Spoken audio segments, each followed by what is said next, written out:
Chasse Step in Dance, a step-by-step guide. Hello, everyone, welcome back to our channel. Today, we're diving into the world of dance with an interesting phrase, the Chasse Step.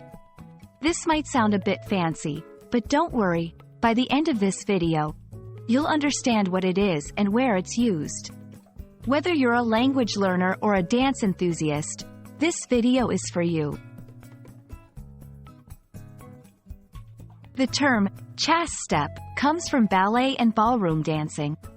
Chasse is a French word meaning to chase. This is exactly what the step involves. One foot literally chases the other. It's a smooth, gliding movement where one foot slides forward or backward, and the other foot quickly follows to meet it, creating a seamless motion. To understand the chasse step better, let's break it down. 1. Start position. Begin with your feet together. 2. First movement. Slide one foot forward or backward. 3. Second movement. Quickly bring the other foot to join the first, ending up with your feet together again. This step is often used in dances like the waltz, jazz, and contemporary dance styles. It's about fluidity and grace, making it a beautiful element in various dance routines. In English, the phrase chasse step is mostly used in the context of dance.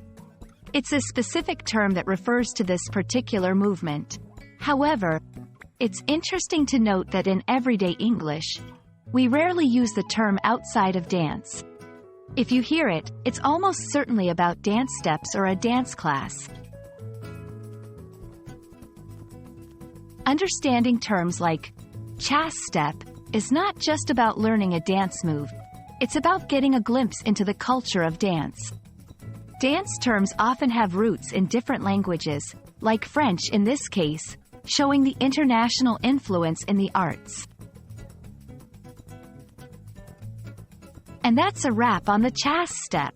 We hope this video helps you understand not just the meaning of the term, but also a little bit more about its place in dance and culture. Keep practicing your English, and maybe try out a chasse step or two. Thanks for watching, and see you in our next video.